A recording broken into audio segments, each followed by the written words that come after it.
درنو قدرمنو مسلمانانو ورونو، 13 جمعه د اختر په مناسبت سره د قربانۍ تذکره شوې وه. د سیرت سلسلې ته بیا واپس کېږو. 3 کاله په هجرت باندې پوره شول. 4م کال د هجرت شروع شو. رسول الله صلی الله علیه وسلم ته د محرم الحرام د میاشتې په لومړي تاریخ باندې اطلاع راغله چې یو علاقه و یو قبیله و، د هغې مشر خویلد، د هغه 2 زامنو طلیحه او سلمه. رسول الله صلی الله علیه وسلم ته اطلاع راغله چې دا 2 کسان طلیحه او سلمه سره د لښکر په مدینه منوره باندې حمله کول غواړي.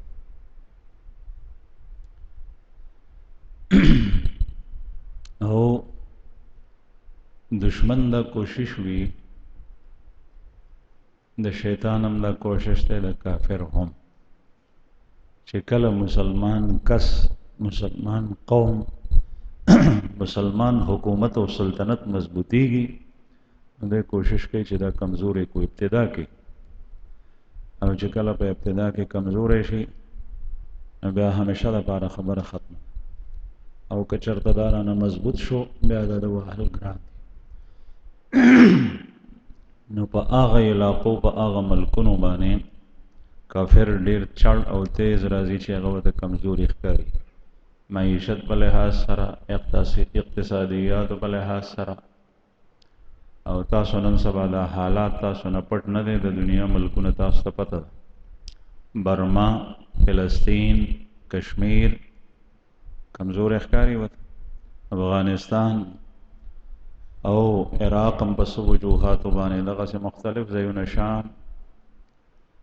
نو د ابتدا نه دا د کافر کوشش دی او د شیطان هم دا کوشش دی چې کله یو سړی سمه لار اختیار کړي، موږ یې نه کولو، په موږ راواوړېدو، نیک مجلس ته او صحبت ته نه تلو، نیک صحبت ته یې تک شروع کړو، نو شیطان ورته لار ووایي.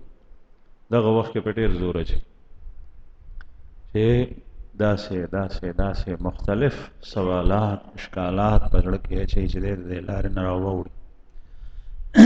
نو دغه وتیره، دغه اموخت، دغه عادت د کافر هم دی، د شیطان هم دی.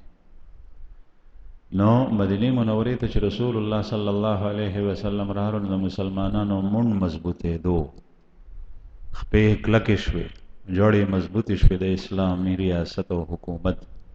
نو دا دشمن نشوه برداشت کولی، غیر چاپېر نه کافر. تاسو ته په احد کې پته ولګېده، بیا مخکې احزاب را روان دی، په هغې کې د دنیا لښکرې د کافرو ټولې جمع کړي دي، او د هغوی سوچ دغه و، د هغوی ټارګټ دغه و، نښه یې دغه وه چې که اوس دغه وخت کې مونږ استیصال د مسلمانانو ونه کړو، جړې ونه باسو، نو بیا دی وهل ګران. نو دغه رنګ د هر طرف نه به کافر راتلل. نو دا خویلد نومې کافرو، د هغه زامنو طلیحه او سلمه، رسول الله صلی الله علیه وسلم ته اطلاع راغله چې دی مدینه منوره باندې حمله کول غواړي. هغه زمانه کې چې نه ټلیفون و، نه وایرلس و، نه جهاز و، نه موټر و، پیاده لارې وې په اوښانو باندې، او اسونه و، د مسلمانانو سره اسونه نو کم مسلمانانو سره اسونه، دا څیزونه هم ورسره کم. سره د دې رسول الله صلی الله علیه وسلم تجسس او د دشمن د حالاتو نه خپل ځان خبرول دا انتهایی تیز. صحابه، بعضې صحابه د غرض دپاره مساتلي و، هغوی بیا استول. نو دا خبر چې رالو، نو دا اسې رانلو چې ګنې دغسې اتفاقي رالو. رسول الله صلی الله علیه وسلم کسان استول، جغرافیایي حالات، د قومونو حالات، د ملک حالات نه ځان خبرول، دا به خبرول. څوک څه کوي دغه وخت کې، د هغوی ارادې څه دي، نو چې بیا به ورته پته ولګېده، نو بیا به په ځای د دې چې هغوی به مدینې منورې ته چې د مسلمانانو کور و هلته د راتلو نه مخکې رسول الله صلی الله علیه وسلم حمله وکړه، هغه به ویرېدل چې دا خو ډېر طاقتور خلک. نن سبا دشمن سره د هر دومره آلات د حرب وسله او د خبرو اترو خبر رسانی چې کوم دی نو مواصلاتي ادارې کوم حد ته ورسېد دنیا داسې شوه چې په موټي کې راغونډه شو لیکن د دشمن د حالاتو نه ځان نه خبروي مسلمان چې دغه وخت کې دشمن څه کوي کور ته راننوځي کور ته بیا هم سوچ نه کوي چې کله راننوځي د هغې نه پس بیا مشورې کېږي په هغې کې هم اختلاف رسول الله صلی الله علیه وسلم مونږ ته چې څنګه په هر سیز کې لار او طریقه ښولي ده په عباداتو کې راته ښولي ده نو دغه رنګې جنګي امورو کې د دشمن نه واقفیت کې هم راته طریقې ښولي دي هغه ټولې د احادیثو په کتابونو کې د سیرت په کتابونو کې موجود دي دا سیرت د دې خبرې دپاره بیانې رسول الله صلی الله علیه وسلم فوراً د هغې د حملې کولو نه مخکې یو صحابي ابو سلمہ عبدالله ابن عبد الاسد رضی الله عنه هغه ته ووایي چې پاس او یو نیم سل کسان یې هغه سره کل 150 صرف ورته وایي چې لاړ شه په دې خلکو باندې حمله وکړه وړاندې د دې نه چې دی راځي او په مدینه باندې حمله وکړي دې ته اقدامي قتال وایي دفاعي نه دفاعي هغه دی چې مدینه باندې راشي حمله وکړي او بیا ته د هغې دفاع کوي اقدامي دې ته وایي چې لښکر د دې ځای نه واستئ نو د مدینې منورې نه د یو نیم سل کسانو لښکر هغه واستولو هغه وخت کې د مسلمانانو تعداد او شمیر کم لیکن الله جل شأنه مدد شامل حال ایمان یې مضبوط په الله باندې یقین او تاسو د صحابه حالات وګورئ حیران پاتې شئ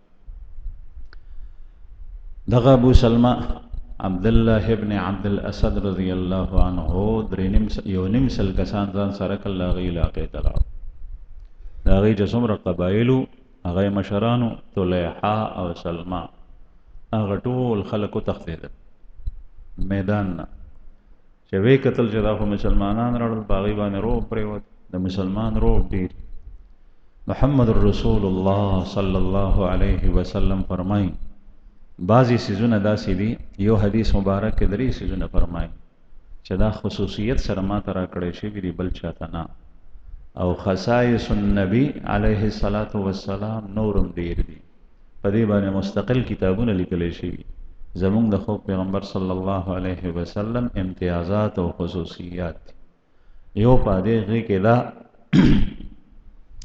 چې زما روح په دشمن باندې د یو میاشتې په مسافت باندې پروزي زما روح په دشمن باندې د یو میاشتې په مسافت پروزي یعنی د مدینې منورې نه چې شام ته ځي یا د مدینې منورې نه یمن ته ځي دا دومره لار چې وایي نو چې دشمن زما نه دومره لري نو روح پې دلته نه پروزي د محمد رسول الله صلی الله علیه وسلم دا روح د دې وجې نو چې د مسلمانانو سیرې جدا وې بدلې وې یا نکونه لکه د زمرو په شان لوی لوی یا بل څه وجه دا الله جل شانه د مسلمان روح او د رسول الله صلی الله علیه وسلم د خاطر د هغې د امت اوسم داسې کېږي چې کله په اخلاص سره د دشمن سره څوک جنګېږي نو د مسلمان روح په دشمن باندې پروزي هغه باندې زلزل راشي سره د هر څه وسله هغه سره ډېر وي قوت هغه سره ډېر وي ګبراوېږي یاري نو دی چې څنګه لاړل هغه خلک وتښتېدل د هغې نه چې کوم مال پاتې شو نو د هغه زمانې مال دغه اوښان ګډې بیزې نو دا غټ څاروي واړه څاروي دې پاتې شو میدان خالی د جنگ په حالت کې د کافر مال غلیمت دی لکه څنګه چې کافر د مسلمان مال ځان دپاره روا ګڼي او هغه وړي دغسې د مسلمان دپاره د شرعي اصولو مطابق مال غنیمت انتهایی پاکیزه مال دی نو دی مسلمانانو یو نیم سل کسانو دی هغه اوښان او ګډه بیزې مدینې منورې ته را روان رسول الله صلی الله علیه وسلم څخه راغلل پیغمبر علیه الصلاة والسلام هغه مال تقسیم کو پس د خمس د اغشتونه خمس پنځمه برخه د بیت المال لپاره ترې نه واخیسته او هغه د الله رسول اختیار و چې څنګه یې تقسیمول او 4 برخې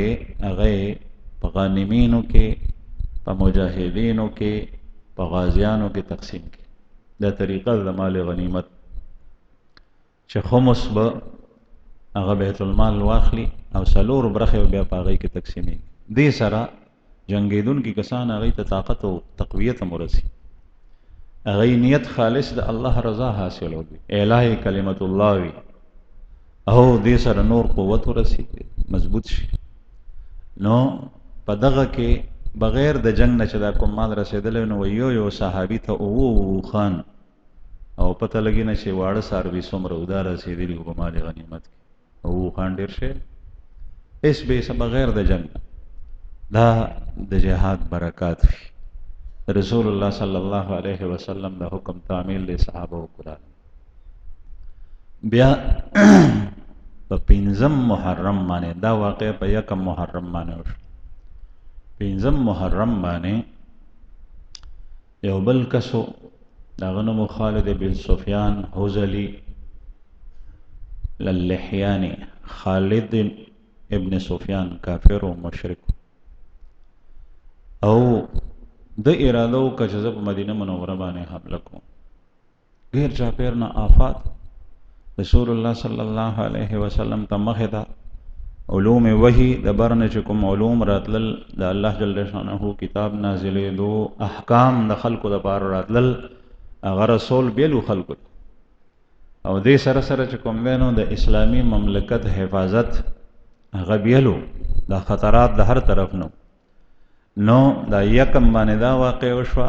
ورپسې 4 ورځې پس په 5 محرم باندې د محرم په 5 ورځ باندې په 5 تاریخ دغه واقعه چې وی دغه کس خالد ابن سفیان حذلی د اراده کوي په مدینه منورې باندې د حمله، او دا سړی چې نو دا ګستاخ همو د رسول الله صلی الله علیه وسلم سپک بیندې. په کافرو کې مختلف قسمونه دي، دا او پیژنئ. ټول کافر د هغې سره به یو شان سلوک نه کوي، د هغې سره د سلوک کولو فرق دی.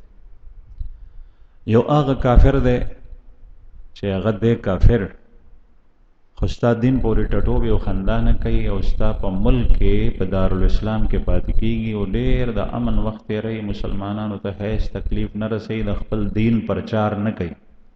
په خپل کور دننه که دی سکھ دی په خپل مذهب عمل کوي، که دی هندو دی په خپل مذهب عمل کوي، نو کوي دی خو خپل تبلیغات نه کوي، مسلمان ته اذیت نه رسوي، او د رسول الله صلی الله علیه وسلم په دین او شریعت پورې یا د هغې په ذات اقدس پورې خندا او ټټوبې نه کوي.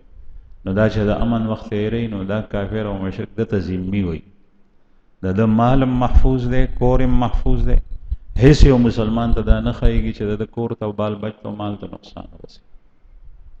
دا امن وخت تېروي چې څنګه د مسلمان مال محفوظ دی، کور محفوظ دی، داسې د ده مال او د ده کور محفوظ. دویم کافر هغه دی چې هغه پاتې کېږي په دارالحرب کې، په خپل د کافرو په وطن کې د کافرو حکومت دی، لیکن هلته د امن وخت تېروي، مسلمانانو سره جنګېږي نه، هغه ملک د مسلمانانو سره مصالحه کړې ده، معاهده یې کړې ده، روغه یې کړې ده، یا د مسلمانانو حلیف دي چې موږ تاسو سره یو، مسلمانانو ته وایي، د ده سره هم نه جنګېږي. دریم کس هغه کافر ملک دی چې هغه د مسلمانانو سره په حالت د جنگ کې دي، دته حربي کافر وایي. دغه حربي کافر د ده سره جنگ نه صرف روا دی، د ده مال او د ده جان اخیستل دا هر څه روا دي په حالت د جنگ کې. څلورم قسم هغه کافر دی چې هغه ګستاخ دی، د الله جل شانه په شان کې سپکې سپورې وایي، د الله د پیغمبر په شان کې ګستاخي کوي، د الله د دین او د پیغمبر د شریعت په شان کې سپکې سپورې وایي، قرآن کریم پورې ټټوبې کوي. والعیاذ بالله داسې کافر چې په کوم ځای کې دی نو دا د پرېښو قابل نه دی. د دین اسلام دا حکم دی چې کوم ځای کې مسلمان په ده باندې برکېدی شي دی فوراً ختم کړي، ځکه چې دا د کینسر د بیمارۍ نه چې د انسان په بدن باندې ولګي د هغې نه زیات خطرناک دی، او د کینسر دپاره هغه ډاکټر حتمی او قطعي فیصله دی چې د اندام پرېږده. بل ورځ یو عالم تپوس ته لاړم، شوګر یې ډېر زیات و، د شوګر د وجه نه د هغه خپه پنجه یې تنه پرې کړي وه، نو دا د کینسر د وجه او د هغې وجه دا وه چې ډاکټرانو ورته وایي چې د بچ کېدو صورت نشته، دا به پرې کوي، کني نو خپل یې نوره خرابي. نو د کینسر علاج دا دی، دغسې هغه کافر چې هغه د پوره معاشرې دپاره کینسر جوړېږي، هغه په دین اسلام پورې ټټوبې کوي، د الله په رسول پورې خندا کوي، نو دا د پرېښو قابل نه دی. نو دغه خالد ابن سفیان حوزلی نه صرف دا چې د ارادې په مدینه منورې باره کې غلطې وي، د حملې کولو وي، بلکې د ګستاخ هم رسول الله صلی الله علیه وسلم. رسول الله صلی الله علیه وسلم یو صحابي د پسې واستو، وایي چې دته لاړ شه دا سړی ختم که، چې دا ارادې هم د حملې ختم شي او دا زهر لرې شي ختم شي. عبدالله ابن انیس رضی الله عنه، عبدالله ابن انیس د رسول الله صلی الله علیه وسلم واسطه، دی یوازې لاړو، صحابه عجیبه خلک، یوازې لاړو دی او د سره ملاقات وکړو او خبرې اترې، او د رسول الله صلی الله علیه وسلم حکم مبارک دا او ارشاد مبارک دا چې په هر طریقه چې وي دا سړی ختم کړه، یعنی په کومه طریقه چې ته کولی شي، ځکه چې یو کس بیا د قبیلې مشر او سردار هغه ته رسایي او د هغه ختمول لا ډېر ګران کار دی، هغه بغیر د دې نه کېږي چې په څه طریقه باندې هغه خبر نه کړي او قتل شي. عبدالله ابن انیس رضی الله عنه د سره ملاو را ملاو شو چې کله موقع مونته نو سره دې پرېږدو. نو دغه خالد ابن سفیان حوزلی دې قتل. دغه وخت کې قوم ته پته نه وه، ځکه چې دی یوازې په یوازې دا هغه سر ځان سره روچت کو، وایي چې دا به رسول الله صلی الله علیه وسلم ته ښیم. هغه وخت کې د مسلمان د یو کس د انسان د ختمولو د مړکولو وجلو اسانه طریقه سر پرې کولو، ځکه چې توره وه دا اسانه طریقه وه. او دا بعضې خلک په دې بهرنۍ دنیا کې دا څاروي چې غوښې خوري نو څاروی مړ کړي په شاټ باندې، په کرنټ باندې یا په بله طریقه باندې. د ټولو نه مؤثره طریقه د څاروي د حلالۍ هغه ذبح ده چې کوم شریعت اسلامي موږ ته ښووي. که چېرې دا نه وی نو بیا په ګولۍ باندې دا څاروی حلالول جایز وی، لیکن اوس هم په ګولۍ باندې ذبح کول دا نه دي جایز، بلکې چاړه و پرې راکاږي. که ته څاروي ته راحت رسې نو ټول نه آسانه د څاروي دپاره د راحت بهترین طریقه ده.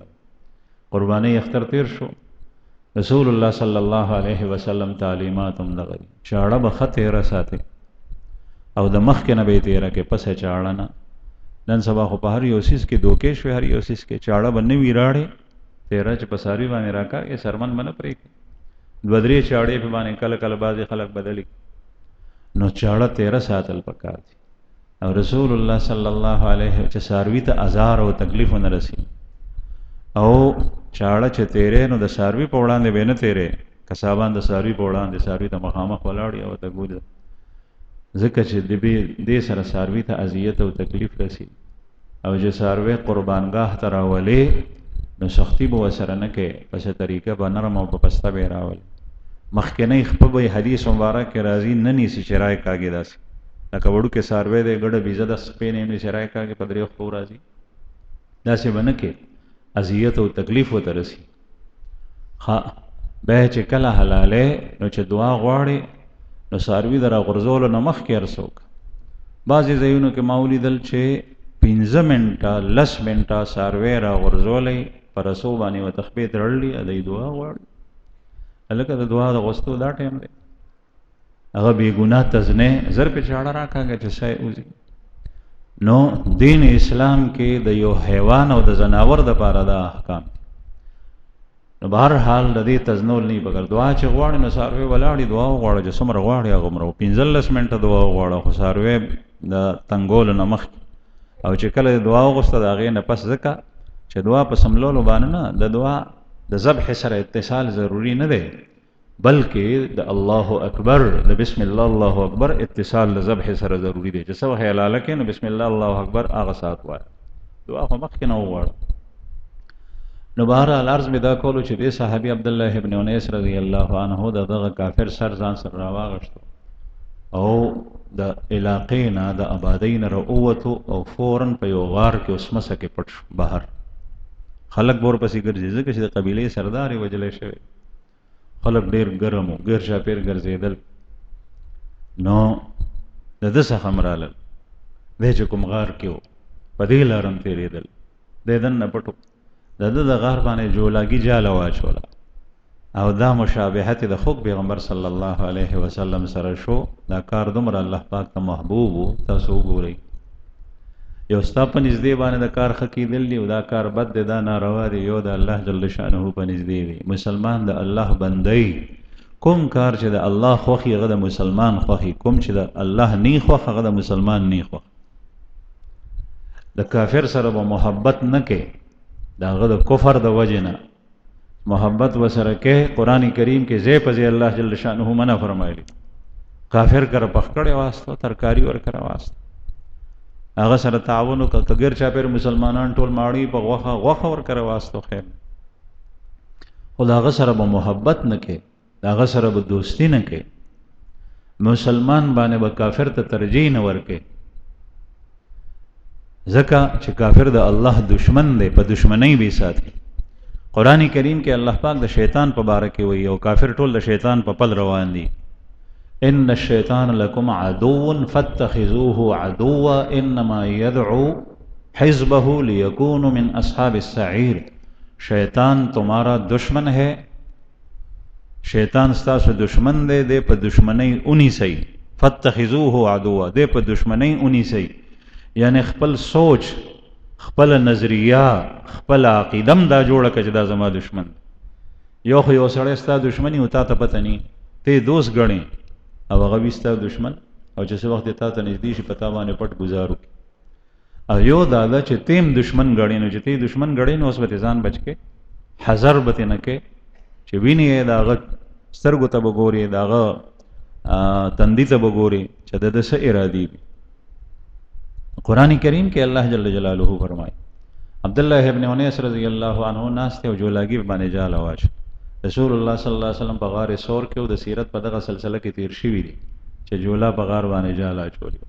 کافر راغلل، نو داسې سیسته چې د جولا جال ډېر معمولی ده، خدا کله غټ سبب الله پاک وګرځي. نو چې سړی وګورو نو وایي چې دلته خو سړی شته دی، نه ځکه چې دا خو د جولا جاله پې پرته ده، د مخکې لاړل تیر شو. نو عبدالله ابن انیس ټوله ورځ په غار کې تېره کړه چې شپه شوه څوک نو د شپې ووتو. د شپې ووتو روان شو، مزل یې کولو ټوله شپه، چې بیا به ورځ شوه نو بیا به چې د غار کې پټ شو. په دې طریقه باندې په 23 محرم باندې مدینې منورې ته ورسېدو. 23 محرم باندې، حالانکه دی راغلی په 5 محرمو، نو 18 ورځې په منځ کې تېرې شو. او د مدینې منورې او د مکې مکرمې په اوښ باندې او پیاده چې ځې راځې لار د 8 ورځو ده، او دا د هغې نه لنډه واقعه وه. نو چې کله مدینې منورې ته ورسېدو، نو رسول الله صلی الله علیه وسلم ته هغه سره د کافر داسې مخې ته وغورځولو، وی یا رسول الله هغه شقي او بدبخت دا دی. پیغمبر علیه الصلاة والسلام ډېر خوشحال شو. رسول الله صلی الله علیه وسلم رحمت للعالمین دی چې هغه داسې کافر چې هغه زهریلی د هغه په مرګ باندې خوشحالیږي او ته نه خوشحالیږي، نو د خپل زړه نه تپوس وکړه چې په دې کې ایمان شته او که نه. بعضې خلک نن سبا مسلمان وي او د هغه په زړه کې مختلف سوچ وي. نو بیا یې دومره خوشحال شو چې د رسول الله صلی الله علیه وسلم په لاس کې امسا وه. امسا، هغه امسا یې عبدالله ابن انیس ته په انعام کې ورکړه، وی واله دا ستا انعام شو. امسا وه، کونټي. او بیا ورته وفرمایل چې دا ستا او زما په منځ کې د قیامت په ورځ به دا نښئ، او ته به دا امسا په لاس کې به دي وي او جنت کې به ته د دې باندې ټیک لګې او ګرځې به. او بیا ورته ووایي انک لتخسر بها فی الجنه وان المختصرین فی الجنة مقلون. او په جنت کې به په کونټۍ باندې ګرځېدونکي خلک ډېر کم وي، ته به یو یې چې هغه به په دې امسا باندې ګرځي. عبدالله ابن انیس رضی الله عنه دا امسا ځان سره کړه. رسول الله صلی الله علیه وسلم د لاس خو خاورې هم د دنیا د سیم و زر نه ډېر زیات اعلی دي.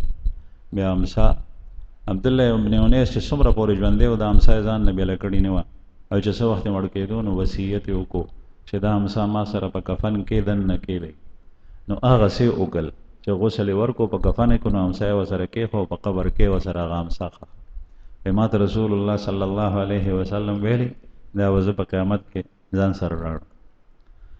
نو په دویم کال د هجرت باندې دا کار وشو او بیا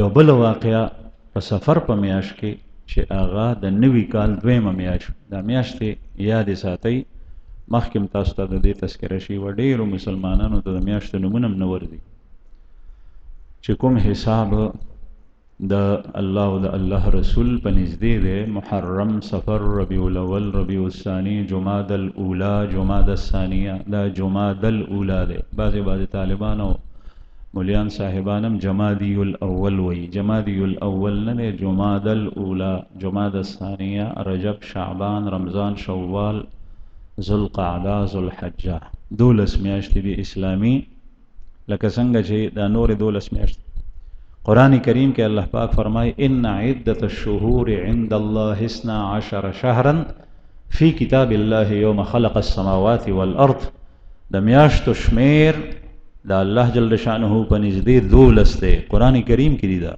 د میاشتو شمیر د الله په نږدې 12 دی یوم خلق السماوات والارض هغه ورځ نه چې کله الله پاک د اسمانونو او ځمکې پیدا کړي دا نور خلقو په دې پسې روان دی په اسلامي پسې ډېر زیات څیزونه داسې دي په ژوند کې د دې باطلو خلکو په نږدې چې هغه د الله جل شانه په نظام پسې روان دي ایمان پې نه راوړي زمونږ د دین کتابونه هدایه چې د فقه غټ کتاب دی او دا د اسمان نه نه نازل شوی نه قرآن پاک دی او نه حدیث دی د رسول الله صلی الله علیه وسلم د فقه کتاب دی د قرآن پاک او د حدیثونو مستنبط شوي مسائل د انګریزانو عدالتونه د هغوی قضایي احکام د هدایې نه بغیر هغوی فیصلې نشي کولی د هغې ترجمه ټرانسلیشن یې په خپله ژبه کې کړی دی هغوی سره په عدالتونو کې پرتې دي د خوښې قوانین یې ترې رایستې دي سهولت دپاره ځکه چې هغوی پې باندې مازغه ستړي کوي نو په هغې باندې کلونه لګي او بیا داسې تللي احکام د هغوی د مشران او هغوی په خپله او د هغوی ادارې هغه نشي رایستی او په دې باندې فیصلې کوي د سهولت لپاره نو د کافر په ډېرو څیزونو کې د الله جل جلاله د دین چې کوم آسماني کتابونه دي په هغې پسې روان دي لیکن خدای مني نه د هغې نه استفاده کوي او مني نو به هر حال د میاشتو تعداد دا 12 دی کوشش دا کوئ ځکه چې زمونږ اسلامي احکام ټول د دې قمري حساب سره متعلق دي زمونږ روژه دغه په حساب سره راځي رمضان دا د روژې میاشت دا ټول کال کې تاویږي 3 او 3 کاله کې دا یو گردش په ټول کال کې لګي هر موسم کې روژه د سپینګرو نه تپوسو کوي په ژمي کې د روژه نیولې ده نه بوي چې او بس په اوړي کې نیولی کېږي او بیا چې کوم دی نو گردش کوي تاویږي نو دا د الله جل شانو حکمت دی او شمسي نظام چې دی نو هغه یو خو د هندوانو دی زمونږ په دې ملک کې جیټ هاړ په شکال بادرو اسو کتک مگر پوما پګڼ چیتر ویساک دا د هندوانو دی او یو چې کوم دی نو هغه د انګریزانو دی جنوري فروری مارچ اپریل مئی جون د دنیا څومره معاملات چې نه صاحب دی روان او د زمیدار او فصل او کرونده هغه د هندوانو په حساب باندې کیږي او دا غي نه استفاده کولای شي لیکن ټول اعتماد او ستا حساب کتاب او ستا معاملات او ستا زکات او ستا عبادت هغه ټول په اسلامي میاشتو باندې زکات چې توبه شنوم په جنوري فروری نه په اسلامي میاشتو باندې ځکه اسلامي کال چې کوم دی نو هغه ستا د شمسي کال نه 10 ورځې کم وي نو ته به انتظار کې دا تاریخ او ستا زکات به نن 10 ورځې مخکې کال پوره شوی تا ته پکار دي چې زکات فوراً ورکړې ځکه چې ستا په مال باندې کال پوره شوی دی نصاب باندې او 3 کاله پس میاش ستا دا تاریخ مخکې کېږي یو میاش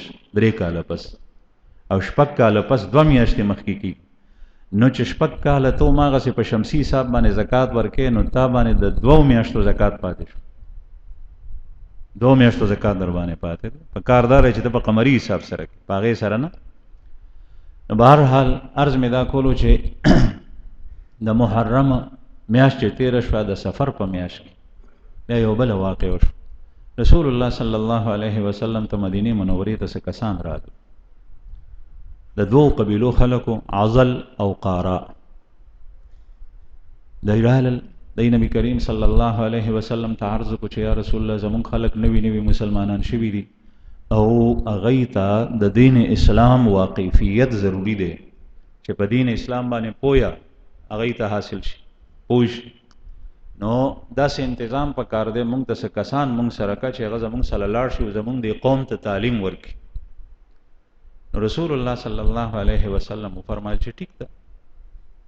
پیغمبر علیه السلام وسره لس کسان کړل. دلته کې دا خبره درته عرض کم چې نن سبا د معاشرې د جماعتونو د افرادو یو څو څیزونه دا د غیر رواج ګرځېدلی دی او کمال او هوښیارتیا ګرځېدلی ده. دروغ ویل، واده خلافي. دروغ او واده خلافي دا نن سبا د دنیا د قومونو دا هوښیارتیا ګرځېدلی. په دې چل مې ځان را خلاص کړ، داسې مې ورسره وکړ. او چې زوی ماشوم زوی چېته نغلا وکړي نو تکړه شه بچی څونه دې کړي ده، شا ورته وټپئ. بعضې مسلمانان داسې شته چې هغوی سره د خپل بچو د تربیت غم دی، هغوی اصلاح کوي. لیکن ډېر داسې دي چې هغوی په غلا باندې خوشحال، چېرته میلې ټېلې ته لاړ غلا یې وکړه. نو دروغ ویل او واده خلافي دا یو شعار ګرځېدلی دی، نښه ګرځېدلی. هغه زمانه کې په کافرو کې هم دروغ ویل. تاسو ته به انشاءالله واقع راشي. قیصر روم چې هغه زمانه کې د روم غټ حکومت، د هغې بادشاه د ابو سفیان نه په فلسطین کې، په ایلیا کې، په بیت المقدس کې د رسول الله صلی الله علیه وسلم په باره کې 11 سوالونه کړي او ورته وی چې ما ته رښتیا رښتیا حال وایه. او بیا د ابو سفیان سره نور ملګري وو، 10 کسانو دی، هغوی ته یې وی چې تاسو شاته ودرېږئ او دی چې دروغ وایي نو ما ته وایي. قیصر روم وایي چې ما د هغې سوالونو جوابونه ورکړي دي خو ما په هغې کې دروغ نه دي ویلي، ځکه چې زه یېرېدم چې دا خلک به لاړ شي نو مکه کې به وایي چې ده دروغ وي، دومره غټ سړی دی او دروغ وي.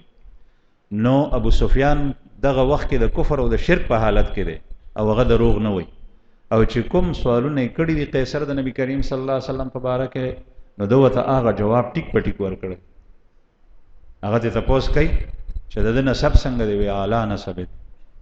وی ده سره چې کوم کسان دي نو هغه کمزوري دي او که غټان خلک دی د معاشرې. وی یا رسول الله، هغه ورته وی قیصر روم ته چې کمزوري دي، خو وی زیاتېږي او که کمیږي وی زیاتېږي. وی جنګ ستاسو د هغه په منځ کې شوی دی؟ وی چې وی جنګ به څنګه وي؟ وی سجال الحرب سجال، جنگ زمونږ په منځ کې بوقي دي، کله زمونږ ډکه روزي د هغه تشه، کله د هغه ډکه روزي زمونږ تشه. او هغه ساعت احد جنگ شوی و، د هغې په باره کې ورته. بهرحال نو دروغ به هغه زمانه کې نه وي. نو رسول الله صلی الله علیه وسلم چې دی سره فوراً کسان کول وایي چې دا خو مسلمانان دي او اعتماد بو، نو د هغې اعتماد په بنیاد باندې 10 کسان ورکړه. دا 10 کسان ځان سره بوځئ، دی به تاسو ته تعلیم درکړي. د هغې علاقه د عثمان او د مکې مکرمې په منځ کې وه. مدینې منورې ته چې نن سبا ځې په دغه موټروی باندې هم عثمان راځي، د عثمان انټرچینج هم راشي او د هغې آبادي هم ښکاري، هماغه عثمان دی په هغه نوم باندې. او د مدینې منورې په مقابله کې دا ښار د مکې مکرمې ته نږدې دی. نو دا تقریبا مکې مکرمې سره نږدې وه دا علاقه، د مدینې نه ډېره لرې ده. دلته کې دا کسان راغلل، صحابه د رسول الله صلی الله علیه وسلم 10 کسان دي. نبی کریم صلی الله علیه وسلم عادت مبارک دا چې چرته به جماعت استور نو په هغې به امیر مقرر کړو. نو دا د 10 کسانو جماعت دی خو په دې باندې امیر مقرر کړی دی. عاصم ابن ثابت رضی الله عنه دا امیر، زید ابن دسنا رضی الله عنه، عبدالله ابن طارق رضی الله عنه، خبیب ابن عادی رضی الله عنه، دا کسان هم په دې 10 کسانو کې. دا عاصم ابن ثابت رضی الله عنه امیر دی. او د رسول الله صلی الله علیه وسلم ارشادات دا چې د امیر حکم به منئ، د امیر اطاعت به کوئ. نن سبا د جماعتونو یا امیر نی فیصلې کولو والا، اول مشوره نی، مشوره نشته دی، مشورې د نه کولو په وجه باندې د معاشرې نه برکت وځي. کور کې چې کوم یو اهم کار کوي نو مشورې سره کوي، خپل بچی کې نو مشوره وسره. خبیا مشوره فیصله ثاقب الذهن مضبوط عقل والا کس پکار دی. نو د خزو په مقابله کې سړی او سړو په مقابله کې بیا مشر د کور پلار بچی نه چې هغه په خپله فیصله هغه امیر پکار. نو یا د سره مشوره نه کیږي او یا چې مشوره کیږي نو امیر پکې نه نو اړ یو خپل خپل رائے. نو بیا چې امیر وي نو بیا د هغه اطاعت نه، امیر وی اطاعت نه، خبره څوک نه مانی دا امیر نشو. رسول الله صلی الله علیه وسلم د هر وړو کې غټ جماعت امیر جوړولو او بیا به نور ته وی چې د به اطاعت کوي خبره به منه. عاصم بن ثابت رضی الله عنه هغه چې دی لاړل نو هغه خلکو د دې سره دوکه وکړه او دوکه یې دا وکړه چې کله علاقې ته نږدې شول نو بنو لحیان یو قبیله وه هغې ته اشاره وکړه یا یې ورسره مخکې نه خبره کړې وه چې دی باندې حمله وکړه. نو دا 10 کسان او د بنو لحیان قبیلې 200 کسان د دې مقابلې ته راغلل. 10 مقابله کې 200 کسان او دی تشباڼي او هغې نیزه دغه و هغې نیزه بردار و هغې سره شلونه او نیزې وس 100 کسانو سره پکې نیزې دی رالل د دی نه محاصره وکړه ګیر چاپېر ترې تاو شول او چې چا بوتلي و نو دی ترې رسته شول. نو عاصم بن ثابت رضی الله عنه خپل جماعت ته وویل چې دې غونډۍ ته وخیژئ، غونډۍ ته وختل ټول. هغې د هغې غونډۍ نه ګیر چاپېر و نیزې وې ورسره او دی راکوزېدی شي نه چې راکوزېږي نو بیا یې وهي. نو دې مشرکینو ورته وویل چې تاسو راکوز شئ او تاسو ته مونږ څه وایو نه، تاسو ته امن دی خو که خپله مو راته ځان راکړو. نو دغه وخت کې دی وی چې ټیک ته دی مونږ سره څه شته دی هم نه او چې دی مونږ ته څه نه وایي راکوزېږو نو راکوز به شو. عاصم بن ثابت رضی الله عنه وویل چې زه خو خپل ځان کافر ته نه ورکوم او دعا یې غوسته اللهم کما احمی دینک اليوم فاحمی لحمی.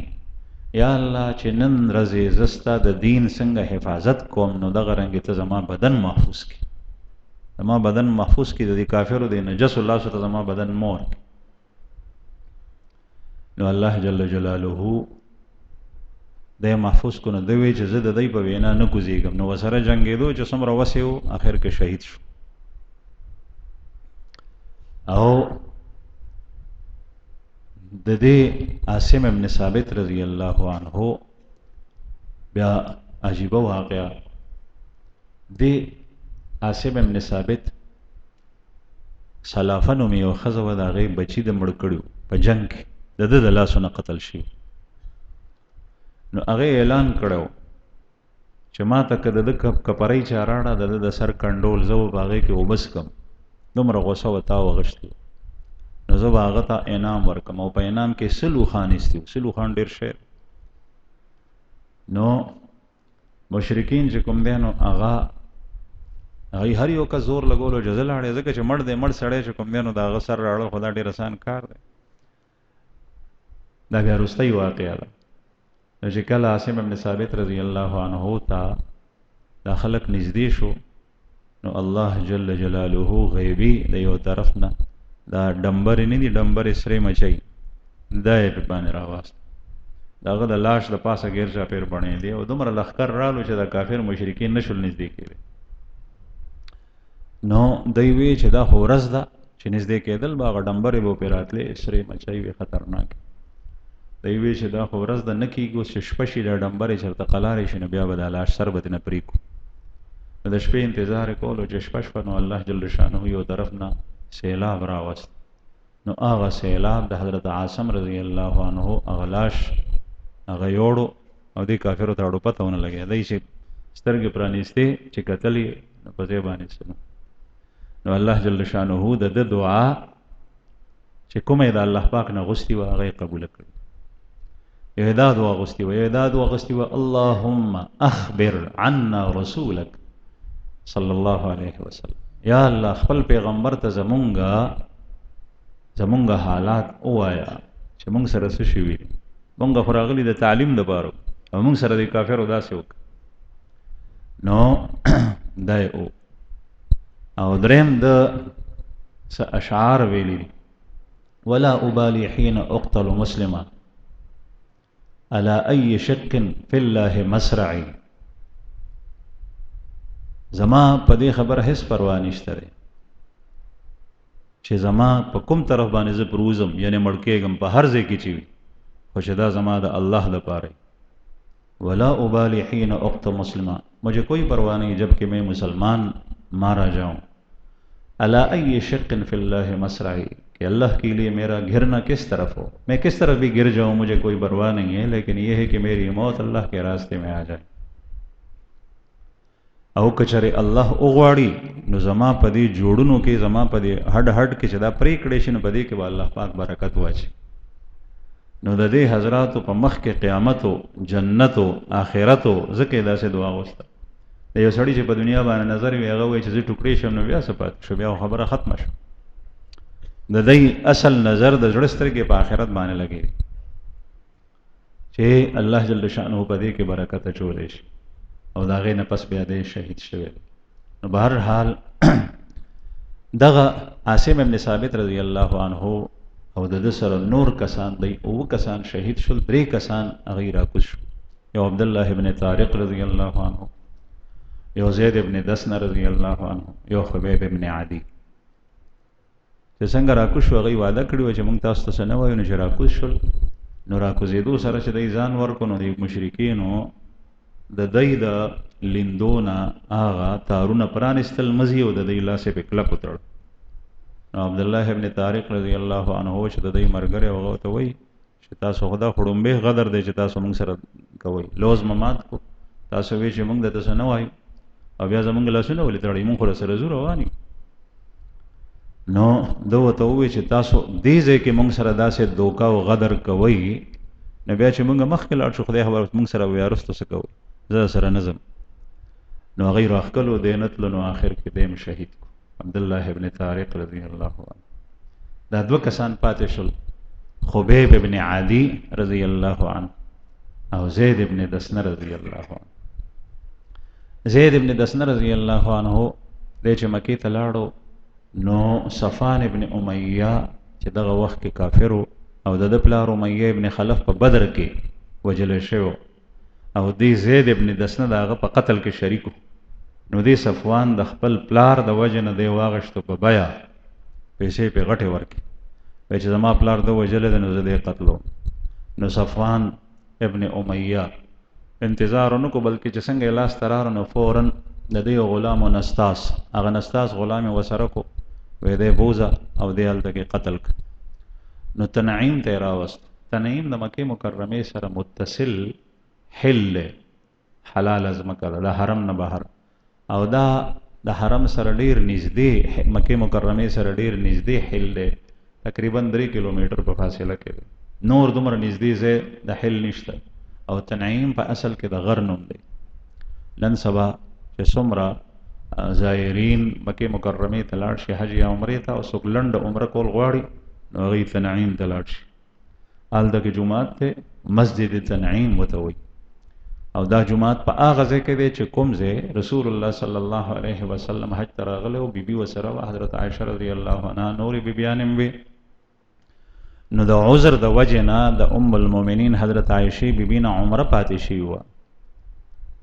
عمره اول چې مونږ لاړ شو عمره کو نو خفه و ډیره زیاته. نو پیغمبر علیه الصلاۃ والسلام ته وی چې یا رسول الله ما خو عمره ونه کټول خلق عمره وکماونه کا خفه و جړلې.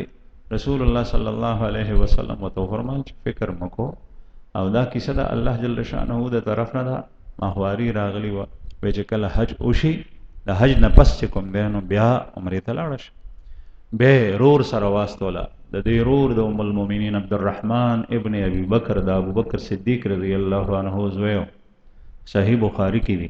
پیغمبر علیه السلام چې د منانه واپس رالو حجمرات اوشل نو ویزتا استدلته انتظار کوم محسب کې د مکې سره نږدې یو ځای دی، نن سبا ته آبادی د ټوله دلته انتظار کوم او تاسو لاړ شئ عمره وکئ بیا راځئ. نو خپل ورور عبدالرحمن ابن ابي بکر سره واستول. نو تنعیم درالل، تنعیم نه عمره وکړه. هلته چې کوم جومات جوړ شوی نو هغې ته مسجد تنعیم هم وایي، ځکه چې دې خوا کې غر دی تنعیم، او مسجد عایشه هم ورته وایي ځکه چې د دې ځای نه عمره ام المؤمنین حضرت عایشه رضی الله عنها کړي. نن سبا چې دا کوم خلک ته هلته پاتې کېږي د عرب، نو د هغوی خبرې بدلیږي، کله یو څه وایي کله بل څه وایي. نو یو زمانه کې به جیرانې ته حدیبیې ته خلک عمرې دپاره نه پرېښول چې تاسو هلته څه کوئ، او اوس چې کوم دی نو مسجد عایشې ته خلک نه پرېږدي تاسو دلته څه کوئ. نو هلکه د رسول الله صلی الله علیه وسلم د قول اتباع ده او د عایشې بیبي د عمل اتباع ده. ته ما ته څنګه وایې چې دلته څه کوې، دلته نو عمره نه کېږي خلکو ته وایي. حالانکې وایي دا بیا وایي چې هغه زنانه وه، نو هغه زنانه نو عبدالرحمن ابن ابي بکر دا څوک دا سړی نو، او بل د رسول الله صلی الله علیه وسلم قول مبارک چرته لارو. د پیغمبر علیه الصلاة والسلام قول خو ضابطه او قانون دی د فعل په مقابله کې، نو قول رسول الله صلی الله علیه وسلم پرېږدي د ام المؤمنین فعل ته ګوري. به هر حال هغه ځای نه عمره کېږي، هل کې چې چېرته نه ته عمره کې احرام وتړه هلته نه عمره کېږي، جیرانې ته ځای عمره کېږي، حدیبیې ته ځای عمره کېږي. او یو سړی چې کوم دی نو هغه د جدې نه راځي احرام هلته په جده کې وتړي عمره کې عمره کېږي. هل چې کوم ځای کې دی هلته چې ته عمره کول غواړې نو کېږي. دا لنډ ځای دی نږدې، نو ځکه خلک دلته زر لاړ شي عمره وکړي.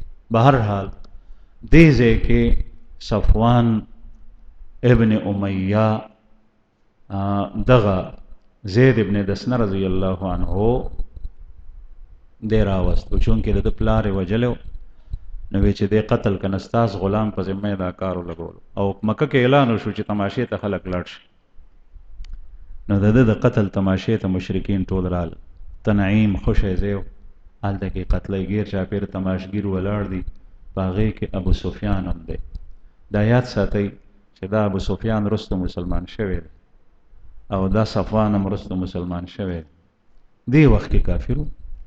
نو ابو سفیان د قتل نه مخکې ابو سفیان د قتل نه مخکې تپوس کوي د زید ابن دسنه رضی الله عنه چې زه قسم در کوم ما ته رښتیا رښتیا حال وایه چې که چېرې ستا په ځای باندې مونږه محمد صلی الله علیه وسلم پانسۍ خېجولی وې او ته مه پرېښی وې، ستا په ځای ما هغه خېجولی وې ته مه پرېښی، او ته په خپل کور ته په راحت او آرام سره مونږ استولی وې، او تا په کور کې ډېر په آرام او په راحت وخت تېرولی، نو دا خبره ستا خوښه وه که نه؟ نو حضرت زید ابن دسنه رضی الله عنه دې سوال سره دومره په غوسه شو چې ببر شو، سخت په قهر شو، حالانکې تړلی دی. ورته وایي چې ښه ته ما ته دا خبره کې، او په الله مې دې قسم وي چې رسول الله صلی الله علیه وسلم په خپه کې وړوکې ازغی مات شوی وې او زه په کور کې وې، نو ما ته به په کور کې آرام نه راتلو تر څو پورې چې د نبي کریم صلی الله علیه وسلم د خپې نه ازغی نه ته ما ته دا وې. او بیا چې کله دا خبره یې واورېده ټول کافرو واورېده، نو ابو سفیان وایي یا خو مشر د دې ټولو کافرو، هغه دې کافرو ته وایي چې ما په ټوله دنیا کې چې زه چېرته ګرځېدلی د محمد صلی الله علیه وسلم دی کافرو به نبی کریم صلی الله علیه وسلم ته نوم اغوښتو محمد، د ده د ملګرو نه زیات عقیدتمن ملګري، زیات د ده ادب کوونکي ملګري، زیات احترام کوونکي ملګري، او زیات محبت لرونکي د ده سره ملګري ما په ټوله دنیا کې بل څوک نه دي لیدلي.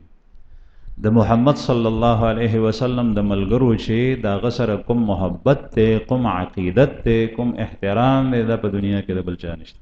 دا د کافر د حالت د کفر کې دا گواهی ده. ظاهر ده چې د صحابه کرامو صرف وجود هغه ټیم کې د نبی کریم صلی الله علیه وسلم په زمانه کې نو چې تم دا وکړي چې کاش زما هغه ټیم کې وې نو بیا به داسې شي. نه، په صحابو کې څه خوبۍ وي، صحابو کې کمالات چې هغه ته اوس وګوره خپل ځان برابر کړه د هغې سره. په دې زمانه کې ډېر څیزونه داسې دي چې هغه ته دې وخت کې کولی شي د هغې په شان، د هغسې کې لکه څنګه چې صحابو کول. نو د صحابو ایمانی کیفیت جدا و، د صحابو صفات جدا و، د هغې په صفاتو پسې د هغې په ایمانی حالت پسې نن سبا څوک نشي رسېدی، او دا د هغې ایمانی کیفیت او حالت او چې عمر صاحب چې په ټول امت کې دویم نمبر دی هغه وایي چې زه چېرته منافق خو نه او نن سبا ته په دې دور کې وایي چې زما غونې کلک ایمان د چا نشته، حالانکه کله کله د ګناه مرتکب شي، کله د فرایض پاتې شي. دا واضح دلیل دی چې د هغه ایمان څنګه او ستا ایمان څنګه. بهرحال الله پاک دې موږ ته د نبی کریم صلی الله علیه وسلم په سیرت طیبه باندې د تلو توفیق راکړي او د دې صحابه غونې صفات او د دې غونې کردار، عمل، سوچ، نظریه، ظاهری و باطینی اخلاق دی الله پاک زموږ نصیب کړي. واخر دعوانا